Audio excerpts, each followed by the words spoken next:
Merit list बनेगी only best of 3 sections. बहुत ज़्यादा मेहनत मत करो, मैं नहीं एक्सपेक्ट करूंगा। ज़्यादातर लोग अभी भी थ्योरी में पड़े हुए हैं, क्वेश्चन नहीं सॉल्व कर रहे। प्लीज़ जो 50 हम इंपॉर्टेंट क्वेश्चंस आपको दे रहे हैं हर एक सब्जेक्ट में, फिजिक्स केमिस्ट्री मैथ्स बायो, उनको प्लीज़ सॉल्व कर लेना।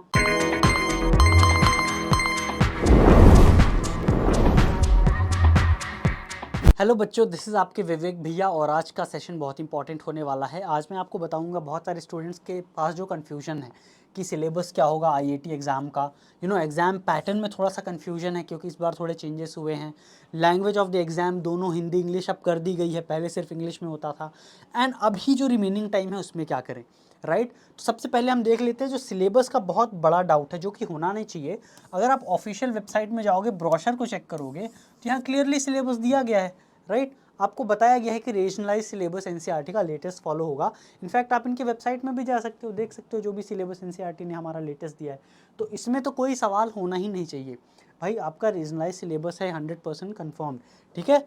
नाउ उसके बाद आ जाती है बात कि एग्जाम का पैटर्न क्या है, कितने नंबर का एग्जाम होगा एंड सो ऑन। चलिए अब मैं आपको एग्जाम पैटर्न समझा देता हूँ। तो टोटल 4 सब्जेक्ट्स हैं, राइट। नाउ हर एक सब्जेक्ट में physics chemistry maths and biology में, ठीक है, हर एक सब्जेक्ट में आपको 20 क्वेश्चंस मिलेंगे। कितने क्वेश्चन मिलेंगे? 20 क्वेश्चन। हर क्वेश्चन में आपको +3 मार्क्स मिलेंगे अगर आप करेक्ट आंसर करते हो और -1 मिलेंगे अगर आप इनकरेक्ट अटेम्प्ट करते हो। दैट मीन्स टोटल कितना हुआ? 60 मार्क्स। अब चारों सब्जेक्ट का मिलाओगे तो कितना हो जाएगा? 240 मार्क्स का पेपर हो जाएगा। लेकिन जो मेरिट लिस्ट होगी इस 240 मार्क्स से नहीं बनेगी। मेरिट लिस्ट बनेगी ओनली बेस्ट ऑफ 3 सेक्शंस। कोई भी इनमें से कोई भी 3 सेक्शन को ही मिलाया जाएगा। लेट्स से या तो ये 3 हो जाएंगे या तो ये 3 हो जाएंगे। It is up to you. अगर आप चाहो तो पीसीबी अटेम्प्ट करो, पीसीएम अटेम्प्ट करो, चाहो तो मैथ बायो दोनों अटेम्प्ट करो, अप टू यू। आप 4 के चारों सब्जेक्ट भी अटेम्प्ट कर सकते हो, दिक्कत क्या है? एनीवे अगर तुक्का तो मार ही सकते हो। लेट्स से आपका आप पीसीबी स्टूडेंट हो, मैथ्स नहीं आता, तुक्का मारो, कोई दिक्कत नहीं है। मैथ्स का तो एनीवे एलिमिनेट ही हो जाएगा, बेस्ट 3 सेक्शन को लिया जाएगा ना। उन बेस्ट 3 सेक्शन यानी आउट ऑफ 180 मार्क्स की आपकी मेरिट लिस्ट बनेगी ना। ये मेरिट लिस्ट बन गई। अब इसके लिए भी 2 टाइप के कट ऑफ मार्क्स है मेरिट लिस्ट में आने के लिए। एक होता है section wise minimum admissible score SMS and दूसरा होता है एमएपी। ये सारी चीज़ें आपको ब्रोशर में दी गई हैं इन डिटेल। आपको मैं ये जो ब्रोशर बता रहा हूँ ना, आपके नेक्स्ट एग्जाम के ऑफिशियल वेबसाइट में अगर आप जाओगे तो यहाँ पास आओगे तो आपको ये ब्रोशर मिल जाएगी। इस इंफॉर्मेशन ब्रोशर में सारी चीज़ें डिटेल में यहाँ दी हुई हैं। आपकी सीट्स दी हुई हैं 257 एंड देन आपके 180 मार्क्स के बारे में बताया गया है। हर एक सब्जेक्ट में 60 मार्क्स मिलेंगे एंड सो ऑन, ठीक है। नाउ अगर हम फिर से अपने बोर्ड पे आ जाते हैं, इनमें से 4 में से किसी भी 3 सब्जेक्ट में minimum SMS minimum subject wise marks तो लाना ही है। ये पहला क्राइटेरिया है। दूसरा क्राइटेरिया है कि हमारे टॉपर के जो होंगे, लेट्स से जितने भी मार्क्स होते हैं उसको हम 100 परसेंटाइल कैलकुलेट करेंगे, राइट। तो अगर 100 परसेंटाइल होगा तो नेक्स्ट एग्ज़ाम में जो होगा 95 परसेंटाइल जनरल कैंडिडेट के लिए कट ऑफ होगा एंड मिनिमम आपके 90 परसेंटाइल होने चाहिए ओबीसी के लिए एंड एसटी एससी दिव्यांगजन के लिए मिनिमम 75 परसेंटाइल होने चाहिए। तो ये हो गया SMS and MAP. I hope आपको समझ में आ गया है। नाउ ये भी क्लियर हो गया कन्फ्यूजन।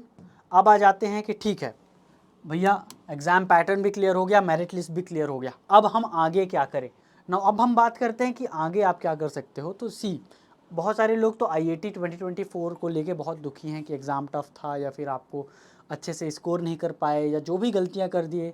गाइस 10 दिन बाद रो लेना प्लीज़, मैं मना नहीं करूँगा रोने के लिए, नेक्स्ट एग्ज़ाम के बाद रो लेना, लेकिन अभी 10 दिन थोड़ा सा, बहुत ज़्यादा मेहनत मत करो। मैं नहीं एक्सपेक्ट करूँगा कि अगर आपका मेंस, नीट और अब आईआईटी इतने सारे एग्ज़ाम्स अगर ख़राब हो रहे हैं तो आप डिमोटिवेट ना हो, दुखी ना हो। दुखी तो हो जाओगे, सबको ही हो जाएगा, मैं खुद हो जाता आपकी जगह होता, बट आगे क्या कर सकते हैं, राइट। तो प्लीज़ अपने 10 दिन नेक्स्ट एग्ज़ाम को थोड़ा सा कर दो मेहनत, बहुत ज़्यादा मत करो प्लीज़, लेकिन कर तो दो प्लीज़ नेक्स्ट एग्ज़ाम के लिए। आप ही के लिए मैं रिक्वेस्ट कर रहा हूँ, 10 दिन बाद रो लेना, ठीक है। मैं भी बहुत सारी चीज़ें आपके साथ शेयर करना चाहता हूँ। हम मिल के जो भी हमारे इमोशनल प्रॉब्लम्स है, जो भी चीज़ें हम अच्छे से डिस्कस करेंगे, लेकिन अभी नेक्स्ट पे ध्यान दे दो प्लीज़, ठीक है। तो सबसे पहले आप लोग गलतियाँ जो कर रहे हो कि आप लोग प्रैक्टिस नहीं करो। मैंने कुछ बच्चों से बात की जो नेक्स्ट का प्रीवियस ईयर पेपर सॉल्व कर रहे हैं, लेकिन मैंने पूछा कितने नंबर आए, there like I don't know. और मैं इनफैक्ट 3 घंटे में 3 आवर 30 मिनट्स में कर भी नहीं रहा हूँ, तो वो तो मतलब किस काम का फिर भाई। मतलब प्रैक्टिस तो कर लिए बट यू डोंट नो कि कितना अच्छे से तुम एक्चुअल एग्जाम में कर पाओगे। तो कुछ लोग तो टाइमर ही नहीं लगा रहे हैं कि 3 आवर्स 30 मिनट्स में करेंगे, उसमें भी अब मैं तो बोलूँगा CBT मोड में करना चाहिए, एग्जैक्टली कंप्यूटर इंटरफेस में करना चाहिए। इसीलिए तो हम इतने सारे फ्री मॉक टेस्ट भी दे रखे हैं। एनीवेज, जो लोग फिर अपना PYQs मॉक टेस्ट करते हैं, एनालिसिस नहीं करते हैं, ज़्यादातर लोग अभी भी थ्योरी में पड़े हुए हैं, क्वेश्चन नहीं सॉल्व कर रहे हैं। भाई क्वेश्चंस पहले सॉल्व करो, नहीं आएगा तो उस क्वेश्चन के थ्योरी पढ़ लेना। This is called question to theory approach. तो अभी क्या करना है, सबसे ज़्यादा ध्यान दो प्लीज़ अपने प्रीवियस ईयर पेपर्स पे एंड मॉक टेस्ट पे, जितना हो सके इनको करो। बहुत सारे फ्री मॉक टेस्ट हैं शायस्त्रा ऐप में, नेक्स्ट एग्जाम के लिए भी, नेक्स्ट 2024 के लिए भी मॉक टेस्ट हैं, प्लीज़ उनको करो, प्रीवियस ईयर पेपर्स को करो, एनालिसिस करो एंड देखो कि आपके कितने नंबर आ रहे हैं। इतना बेयर मिनिमम तो कर ही सकते हो। और बता देता हूँ, मिनिमम बेयर मिनिमम क्या कर दो प्लीज़, जो 50 हम इंपॉर्टेंट क्वेश्चंस आपको दे रहे हैं हर एक सब्जेक्ट में, फिजिक्स केमिस्ट्री मैथ्स बायो, उनको प्लीज़ सॉल्व कर लेना। हमारे 1 शॉट वीडियोस लेक्चर्स देख लेना। आपने कितने सारे फीडबैक वीडियोस देखे हैं स्टूडेंट्स के कि आइजर एप्टीट्यूड टेस्ट में इतने सारे हमारे मॉक टेस्ट से क्वेश्चंस रिपीट हुए, हमारे प्रीवियस ईयर पेपर से तो नहीं होते, देखना कभी भी क्वेश्चन प्रीवियस ईयर पेपर से रिपीट नहीं होते IIT नेस्ट में, लेकिन हमारे मॉक टेस्ट से हो जाते हैं, इंपॉर्टेंट 50 क्वेश्चन से हो जाते हैं। 1 शॉट के कॉन्सेप्ट इतना ही कर लो प्लीज़, बट ये ज़रूर कर लो, ठीक है। और अगर इस चीज़ों का एक्सेस चाहिए तो ऑब्वियसली फ्री में भी चीज़ें हैं, फ्री मटेरियल सेक्शन में जाओ, जो PDF है आपके लिए। हाँ, एक बहुत इंपॉर्टेंट चीज़ आपको दिखाना था मुझे, नेक्स्ट के इम्पॉर्टेंट चैप्टर वाइज जो PDF है, सबसे इंपॉर्टेंट टॉपिक्स एंड चैप्टर्स, उसका हमने ये वेटेज का भी PDF हमने फ्री में अपलोड कर दिया है, फ्री मटेरियल सेक्शन में शायस्त्रा ऐप में। शायस्त्रा ऐप के फ्री मटेरियल सेक्शन में आपको और भी चीज़ें मिलेंगी, जो 50 इंपॉर्टेंट क्वेश्चंस हैं ना जो आपको अपलोड हो रहे हैं यूट्यूब में, उनका PDF पूरा मिल जाएगा। वो सारी चीज़ें आपको फ्री में मिल रही हैं। प्लीज़, ये बायोलॉजी का है फॉर एग्जांपल, ये केमिस्ट्री का है, मैथमेटिक्स का है, कैलकुलस अलजेब्रा, हर एक चीज़ का, फिजिक्स का है। तो ये सारी चीज़ों का हमने अपने एक्सपीरियंस के हिसाब से आपको वेटेज इंपॉर्टेंस बता दी है ना। इसका मतलब ये नहीं कि सिर्फ यही इंपॉर्टेंट है या वो इंपॉर्टेंट नहीं है। देखो, इंपॉर्टेंट तो सारी चीज़ें हैं, बट इतने कम टाइम में आप कितना चीज़ कर सकते हो, किस चीज़ को प्रायोरिटी देना है ना। जो चीज़ ज़्यादा इंपॉर्टेंट है ऑब्वियसली आप उसको पहले करो, उसके बाद बाकी चीज़ें करो, इसलिए ये PDF है, ठीक है। आई होप ये वीडियो से आपको काफ़ी हेल्प मिली होगी।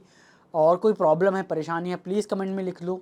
अपने दुख भी बता सकते हो कमेंट में, मैं ज़रूर रिप्लाई करूँगा।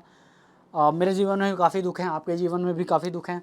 एग्ज़ाम हो जाए नेक्स्ट का, फिर मिलके इन सभी दुखों को डिस्कस करेंगे। बट अभी प्लीज़, एक एग्ज़ाम बचा है, आखिरी चांस ही समझ के उसको मत गवा देना।